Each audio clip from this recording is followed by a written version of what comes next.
Voilà, j'ai intitulé donc cette partie la pastorale funéraire. Bon, c'est un terme qui est peut-être un petit peu mal choisi, mais pour insister quand même sur un point essentiel de ce qu'est l'Église médiévale, c'est finalement le souci des morts et la prière pour les morts.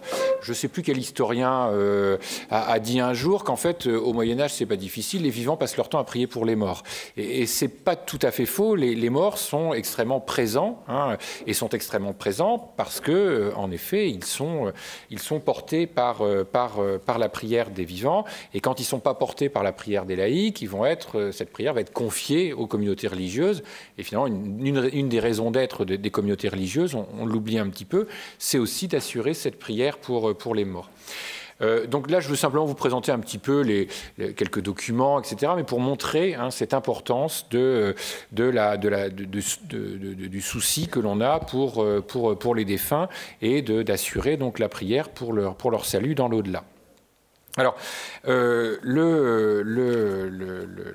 donc la constitution de réseaux de prière, tout simplement, de sociétés de prière, de listes de prière destinées à la prière pour les morts. Alors, le fait évidemment de prier pour les morts est quelque chose qui est très ancien, mais dans l'Occident, c'est quelque chose qui va être ravivé, ou en tout cas qui semble avoir été vraiment lancé à partir du 8e siècle dans le cadre de la mission irlandaise. Alors pour une raison qui paraît peut-être évidente, en réalité, donc je l'ai dit tout à l'heure, les Irlandais au 7e, au 8e siècle sont assez nombreux à se rendre pour le continent, à la fois parce que pour eux c'est aussi une façon de réaliser cette peregrinatio pro Deo, ce pèlerinage perpétuel, où ils se laissent aller laissent porter par la providence divine, mais aussi évidemment ça signifie un éloignement de leur monastère d'origine, etc.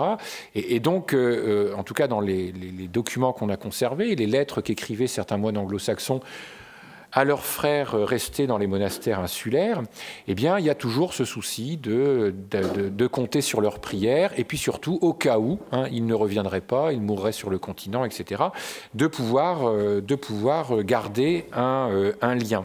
Et c'est des premières mentions qu'on a de véritables documents dans les monastères, qui seraient des documents où l'on conserverait les noms des défunts pour lesquels on prie. Donc c'est dans le cadre de cette mission des insulaires que l'on voit apparaître ce souci particulier. C'est au 8e siècle que le Bède le Vénérable, qui est grand auteur d'une histoire ecclésiastique du peuple anglais, puis d'autres traités liturgiques ou théologiques, qui est un moine donc du monastère de Lindisfarne, de Jarrow, et qui donc atteste de l'existence de ces albums, c'est le terme qu'il utilise en latin, dans lesquels on inscrit les noms des défunts pour bien savoir évidemment pour qui l'on prie. Donc tout ça est important, et c'est une pratique évidemment qui va à nouveau se répandre sur le continent. L'habitude dans le courant du 8e siècle, par exemple, que les synodes d'évêques, d'abbés donnent lieu à la conclusion de fraternités de prière. C'est-à-dire que les présents se quittent en se promettant de prier les uns pour les autres, et lorsqu'ils apprendront le décès de tel ou tel de leurs frères, qu'ils fassent célébrer dans leur cathédrale ou dans leur monastère respectif tant de psaumes ou tant de messes, etc. Donc cette habitude très forte qui, dans un premier temps, que l'on voit dans un premier temps en termes de documents, uniquement à l'intérieur du clergé, mais évidemment qui va ensuite se développer ailleurs. Alors, autre élément aussi important, évidemment, c'est... ça concerne cette fois-ci la piété aristocratique, la fondation de monastères, dans les chartes les plus anciennes par lesquelles des aristocrates fondent des monastères ou font des dotations aux monastères. Évidemment, ce qu'ils demandent avant tout, c'est la prière des moines, des frères ou des religieuses en faveur du salut, soit de leurs parents défunts, soit du salut de leur propre âme. C'est ce qu'on va appeler au Moyen-Âge des donations pro anima, qui sont extrêmement nombreuses ensuite, par la suite, toutes ces donations qui sont faites pour pouvoir bénéficier des effets salvateurs de la prière.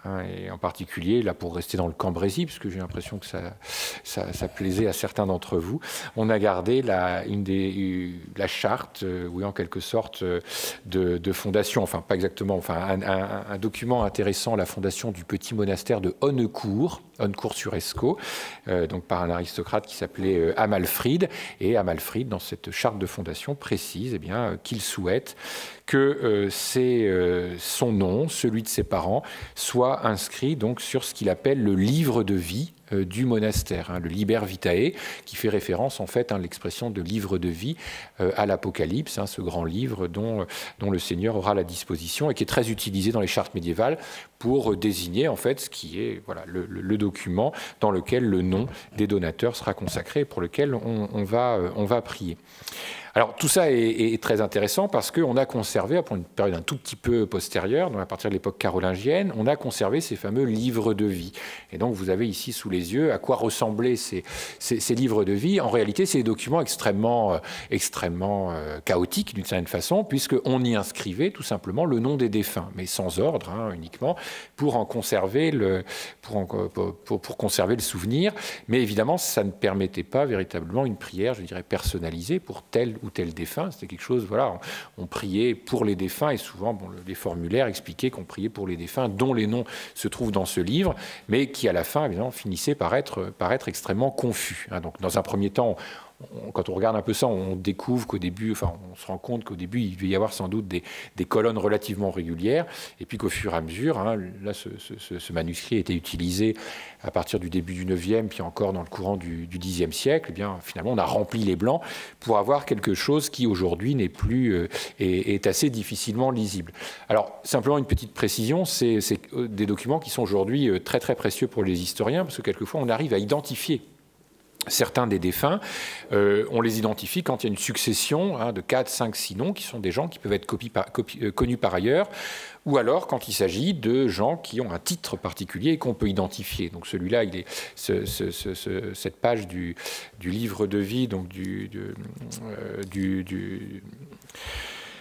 monastère de l'abbaye de Reichenau, aujourd'hui en Allemagne, est connu puisqu'on y trouve inscrite autour de 820 toute la famille impériale. Alors, je ne sais pas si vous le voyez, mais j'ai essayé de mettre en rouge le nom de Ludovicus Imperator, donc l'empereur Louis, qui est l'empereur Louis le Pieux. Et puis après, si on découvre un petit peu, on trouve le reste de la famille, son fils, son épouse, le petit Charles le Chauve qui est aussi, etc. Donc on arrive à voir un peu les noms de certains défunts. Alors évidemment, quand il s'agit de personnages de très haut rang, on voit de qui il s'agit. Pour le reste, bien évidemment, on est assez démunis. Je vous rappelle qu'à cette époque-là, il n'y a pas de nom de famille. On ne porte qu'un nom.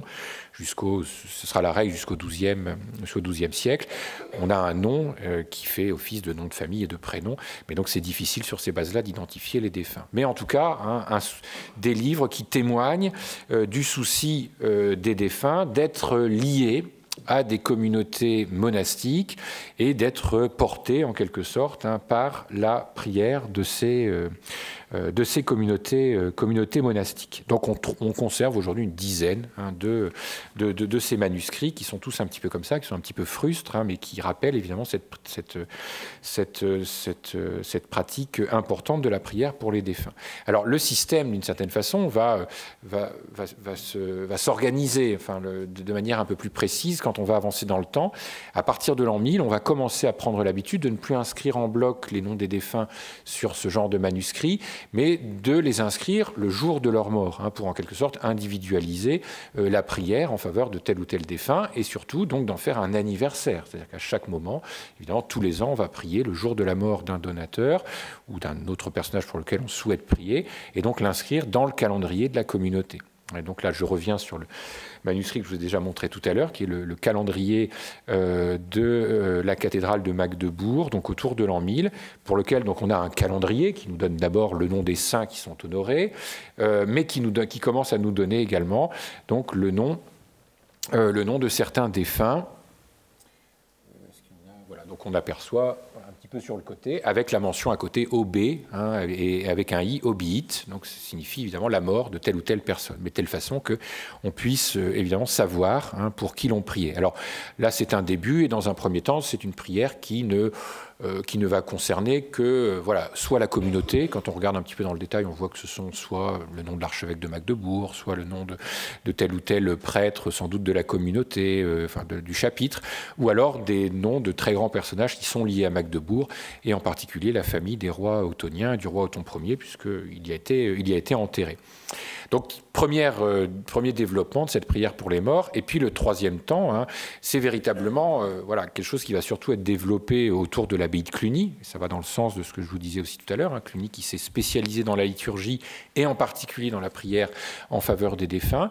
Et donc là, cette fois-ci, la rédaction de documents, hein, la consignation des noms des défunts dans ce qu'on appelle donc des nécrologes ou des obituaires. Cette fois-ci, qui sont donc des documents qui donnent jour par jour, hein, le nom précis des défunts pour lesquels on prie. Alors ici, vous avez donc un des plus anciens nécrologes clunisiens conservés. Donc ce n'est pas celui de l'abbaye de Cluny, il n'a pas été conservé en original, mais c'est celui de l'abbaye sœur, en quelque sorte, de Marcigny, donc qui date de la fin du XIe siècle. Alors ce sont des documents pour lesquels on a noté, hein, c'est presque émouvant, puisque on voit que les écritures changent. On a noté à chaque fois qu'on avait connaissance voilà, d'un décès, qu'on avait notifié que voilà, un défunt était décédé, on inscrivait son nom voilà, successivement. On avait laissé des morceaux blancs, et là, en fait, le nécrologe a été entièrement rempli. Alors, évidemment, là, on rentre évidemment dans un élément important de ce qui a été la critique bénédictine, enfin, ou cistercienne, à l'égard de Cluny. C'est que finalement, de finir par passer du temps à prier uniquement pour les défunts et d'avoir finalement sacrifié tout le reste de la vie monastique, en particulier le travail manuel, ou en particulier la méditation, la lectio divina, au profit uniquement hein, de la liturgie, et en particulier donc de la prière pour les défunts, avec comme corollaire évidemment aussi de s'être enrichi de cette façon-là, puisque évidemment les défunts, la plupart du temps, hein, bien sûr, font des donations, ce qui au bout du compte a donné une aisance matérielle importante à la communauté ou aux abbayes clunisiennes en général. Donc voilà. Alors ensuite, ces nécrologes, on va les trouver partout au Moyen-Âge. C'est des documents extrêmement nombreux, hein, et la moindre petite communauté monastique, le moindre petit chapitre, eh bien, aura son nécrologe avec, en quelque sorte, sa société de prière de défunts pour lesquels, eh bien, évidemment, on prie, et souvent, encore une fois, de façon très spécialisée. Hein, puisqu'on sait qu'on prie tel jour hein, pour telle famille, tel défunt, et c'est évidemment un élément très très important de la liturgie. Alors, c'est aussi évidemment c'est aussi quelque chose qui correspond à un besoin très important de la part des laïcs, hein, d'être assurés, d'être portés par la prière de communautés qui sont des communautés monastiques, qui savent aussi prier. Hein. Il y a évidemment au Moyen-Âge cette idée que voilà, on ne peut pas prier n'importe comment, on ne peut pas dire n'importe quoi, il faut que. Et donc finalement, ce sont quand même les communautés religieuses qui savent le faire et le font le mieux. Alors là aussi, c'est un élément important. Ça explique pourquoi, par exemple, au Moyen-Âge, surtout en première partie du Moyen-Âge, les souverains, les princes laïcs sont aussi soucieux des règles de vie qui sont suivies dans les monastères, puisque la règle de vie conditionne l'efficacité de la prière. Hein. Si les moines ont une vie qui ne suit pas exactement la règle de Saint Benoît, c'est aussi toute l'efficacité de la prière qu'ils portent qui peut poser problème. Hein. Ça explique cet intérêt aussi comme ça des grands laïcs pour les réformes à l'intérieur des monastères, leur souci pour la régularité de la liturgie. Alors, tout ceci est intéressant, mais on a aussi d'autres éléments hein, sur la circulation, évidemment, la prise en charge de la prière des défunts. Alors là, ce que je vous montre, c'est un manuscrit carolingien, un manuscrit autour de 800. Alors, c'est un manuscrit qui recense toute une série de petits formulaires de lettres. Hein, en quelque sorte, c'est un peu voilà, un aide à la rédaction de lettres. Et vous avez tout en dessous, bon, je ne sais pas si vous pouvez lire, on voit comme en capitale, ou en lettres à peu près capitales, la mention de pro defuncto fratre, donc pour un frère défunt. Et en fait, c'est un modèle de petit billet, hein, parce qu'on ne peut même pas parler d'une lettre, hein, c'est très court. C'est un modèle de petit billet qu'on s'adressait, hein, ou qui était communiqué à l'occasion donc du décès d'un frère dans une communauté, pour que les choses soient partagées, soient connues hors de la communauté, en particulier dans les communautés avec lesquelles on a des associations de prière. Donc, dès le début du Moyen-Âge, il y a évidemment ce souci de faire fonctionner ces associations de prière, d'informer hein, des défunts et de demander dans les autres communautés que l'on prie pour les défunts. Alors ça vaut évidemment surtout entre les communautés religieuses, mais ça existe également dans le monde laïque. Alors un peu plus développé, mais là je ne vais pas avoir le temps, hein, c'est quelque chose qu'on continue à voir. On parle de bref mortuaire, et ici on a un bref mortuaire adressé par l'abbaye Saint-Servais de Maastricht à l'abbaye de Saint-Amand. C'est pour ça que je l'avais repris. Je pense qu'en son temps, c'est un document qui avait été étudié par le chanoine Platel. Et donc, alors là, ici, on voit, bon, il y a plusieurs, voilà, il y a des noms de plusieurs défunts. Ah non, il y en a qu'un, non, il y en a deux, pardon. Voilà, il y a un certain, le trésorier de l'église, le cantor, c'est-à-dire le chantre, etc. Donc, c'est vrai qu'à un certain moment, on n'adressait pas nécessairement un billet funéraire pour chaque décès. On attendait d'en avoir plusieurs pour les communiquer ailleurs. Et alors, plus intéressant aussi encore, ça, c'est un autre type de document, mais qui montre l'importance, encore une fois, de la communication, des noms des défunts et du souci qu'on avait d'être rassuré que la prière pour le repos de l'âme des défunts était mise en œuvre dans le nombre le plus important possible de communautés, ça va être la diffusion de ce qu'on appelle des rouleaux des morts. Donc des rouleaux des morts, des rouleaux de parchemin.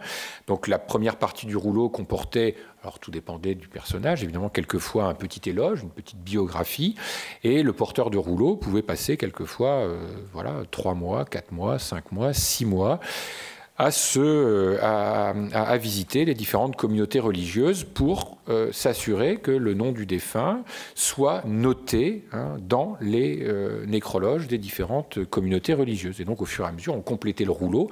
Et donc là, vous avez un cas très particulier. Ce sont des rouleaux qui sont conservés aujourd'hui aux archives départementales du Nord, qui proviennent de l'abbaye du Saint-Sépulcre de Cambrai.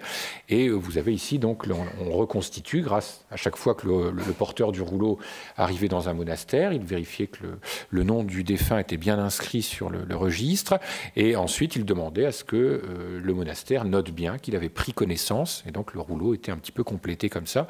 Et donc là vous avez l'ensemble du trajet et l'ensemble des monastères qui ont été associés à la prière en faveur du défunt dont le nom figurait dans ce rouleau des morts. Donc voilà, c'est quelque chose évidemment qui était extrêmement important au Moyen-Âge, cette communication autour des défunts, la prière autour des défunts, et qu'on voit manifester. Alors, je vous l'ai dit tout à l'heure, parmi évidemment les éléments liés à la prise en charge de la prière pour les défunts, Cluny, le monastère de Cluny, on a fait en quelque sorte sa spécialité.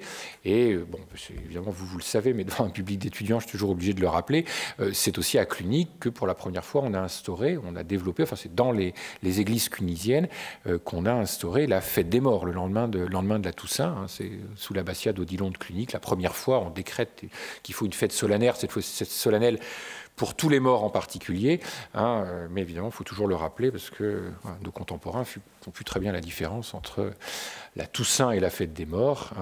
Bon, dès lors qu'ils voient que ce week-end-là, on va fleurir les cimetières, mais en réalité, la fête des morts, c'est autre chose. C'est donc cette fête, mais qui est d'origine clunisienne aussi, cette importance véritablement voulue par Cluny en particulier de porter les défunts dans la prière. Donc voilà pour ces éléments sur cette pastorale funéraire dont on a énormément de sources, de documents à la fin du Moyen-Âge, tout au long du Moyen-Âge. Alors à la fin du Moyen-Âge, le souci qu'on a de la prière pour les défunts donne lieu aussi à autre chose, qui va d'ailleurs poser un petit peu de problème. Ce sera un des éléments aussi qui sera assez critiqué, notamment par la Réforme. C'est la fondation de ce qu'on va appeler des chapellenies. À la fin du Moyen-Âge, c'est un petit peu différent. On ne va pas nécessairement s'adresser à une communauté religieuse, à une communauté monastique, en leur demandant de prier pour les morts. On va créer, donc souvent, il faut évidemment une église, donc c'est toujours dans une église paroissiale ou dans une collégiale. On va affecter un revenu, on va faire une donation qui va permettre à perpétuité théoriquement, puisqu'on va donner une terre, un champ qui va rapporter quelque chose, et ce revenu permettra de payer un chapelain, et le chapelain sera tenu en fonction donc des dispositions du testataire d'assurer donc un service liturgique tel que l'aura souhaité le testataire. S'il souhaite une messe, évidemment l'importance aussi quand même de bénéficier de messe, s'il souhaite récitation de psaumes, enfin il y aura tout un service liturgique, et ces chapellenies vont très bien fonctionner dans la fin du Moyen-Âge. Tout le monde aura à cœur de fonder un service liturgique, encore une fois, qui sera assuré soit dans une église paroissiale, soit autre part, et qui permettra... Alors, le système sera très critiqué à la fin du Moyen-Âge, puisque ce sera aussi une source de revenus, évidemment, pour certains clercs. Et évidemment, on mettra aussi un peu en avant des cas sans doute un peu un peu excessif, de clercs qui cherchaient à multiplier le nombre de chapellenies, qui allaient voilà, tous les jours à un endroit, à un autre pour célébrer la messe en faveur de tel ou une messe en faveur de tel ou tel défunt et finalement compléter ainsi leur revenu. Mais principe de ces chapellenies, voilà, fonder des offices avec la garantie évidemment que le service sera assuré de manière tout à fait permanente. Alors, autre point, évidemment, concernant le statut, enfin le souci aussi pour les défunts, toujours cette idée, évidemment, que voilà, il faut pouvoir partir, mais en ayant l'assurance que voilà, l'âme dans l'au-delà, le salut sera préparé par une prière qui ne s'éteindra pas, que c'est quelque chose qui sera le plus permanent possible. Et l'autre aspect, donc là je vous ai mis le texte dans le petit fascicule, c'est évidemment les confréries. Des principaux buts des confréries, il est précisément là.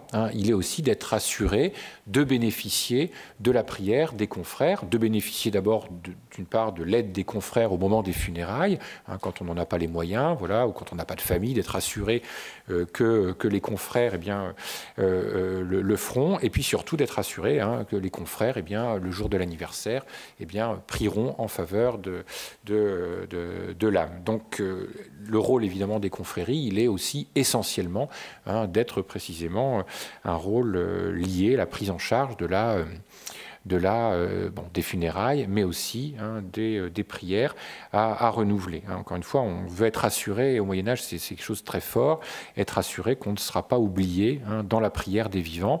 Et une des meilleures façons, une des bonnes façons, c'est évidemment les confréries. Donc on conserve aussi comme ça des livrets de confréries qui nous rappellent l'ensemble des confrères pour lesquels eh bien, on priait régulièrement. Alors ces confréries funéraires, oui, je pense ne pas me tromper, il y en a encore une à la Bassée, à Béthune, les charitables, c'est toujours, voilà, c'est toujours cette idée-là. Donc par rapport à ce qui existait au Moyen-Âge, c'est rien du tout, mais c'était quelque chose d'extrêmement fort. Alors un dernier point, puis je finirai là-dessus à propos de la mort.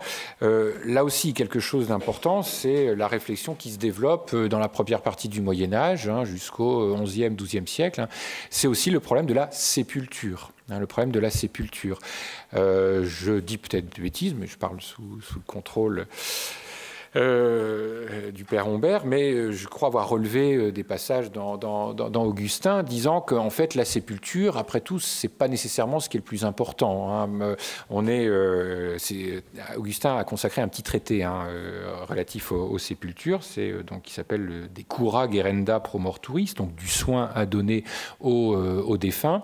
Et voilà, ce qu'explique Augustin, c'est que finalement le lieu de sépulture en soi, pour le défunt, c'est l'âme qui est importante, donc n'a pas nécessairement une importance. C'est important puisque souvent la sépulture est aussi un monument qui permet de consoler un peu les vivants, de rappeler quand même la présence du défunt, mais qu'en soi, voilà, la sépulture n'est pas absolument fondamentale. Et c'est vrai que de ce point de vue-là, les évêques du Haut Moyen-Âge vont rester aussi toujours dans cette idée que voilà, il n'est pas nécessairement très important d'accorder une place aux sépultures, et on restera pendant longtemps dans cette habitude antique qui va être toujours de reporter loin à l'extérieur du village les défunts, pas nécessairement en faire mettre leur sépulture près du monde des vivants. Alors petit à petit, par contre, on observe, sans doute lié à une forte demande aussi, cette volonté de pouvoir quand même être proche des défunts, et que finalement cette idée que la prière pour les défunts, elle sera plus efficace encore s'ils sont près de l'Église physiquement. Et c'est petit à petit un mouvement qu'on observe, les archéologues l'observent très bien, qui fait qu'on commence à voir les cimetières désormais s'inscrire autour de l'Église, quitter les périphéries pour désormais s'inscrire autour de l'Église. Alors chez nous, comme je vous l'ai dit tout à l'heure, ça a disparu, puisqu'au XVIIIe siècle, pour des questions d'hygiène, on a rejeté les cimetières hors des villes, mais il suffit de se promener aujourd'hui en Grande-Bretagne, dans des petits villages, en Angleterre, dans les petits villages ruraux, on voit encore très très bien ces cimetières qui sont autour. Bon, c'est encore le cas dans certains villages en France aussi, mais voilà, entre-temps, le XVIIIe, le XIXe siècle, un peu hygiénistes se sont passés, donc les choses ont un peu changé, mais encore une fois, cette importance de regrouper également les sépultures autour de l'Église. Et là aussi, c'est important puisque l'Église va prendre en charge, c'est les premiers rituels de consécration, d'autel, etc., vont être surtout développés précisément à partir de la fin de l'époque carolingienne, 9e, 10e siècle, où on va faire véritablement du cimetière un lieu dans lequel on souhaite en effet être inhumé pour bénéficier donc des effets de la prière. Et puis par la suite, on retrouvera d'autres éléments, mais ça je vais en dire quelques mots aussi maintenant. À partir du XIIIe siècle, on souhaitera aussi être inhumé dans le cimetière des frères mendiants pour bénéficier de la prière des défunts lorsqu'on n'ira pas se faire enterrer dans sa paroisse, mais ce sera quelque chose qui sera un phénomène davantage urbain. Voilà, c'est un petit peu ce que je pouvais vous dire sur la pastorale funéraire au Moyen-Âge. Mais encore une fois, quelque chose qui... alors oui, évidemment... c'est quelque chose qu'on connaît. Je veux dire, il suffit de regarder une feuille de messe à l'heure actuelle avec le nom des défunts pour lesquels on prie. Mais au Moyen-Âge, c'est pas 4 noms, c'est pas 5 noms. C'est vraiment c'est quelque chose qui englobe, qui prend des proportions considérables. Ce souci d'être porté dans la prière, c'est vraiment extrêmement fort et on le sort bien des documents.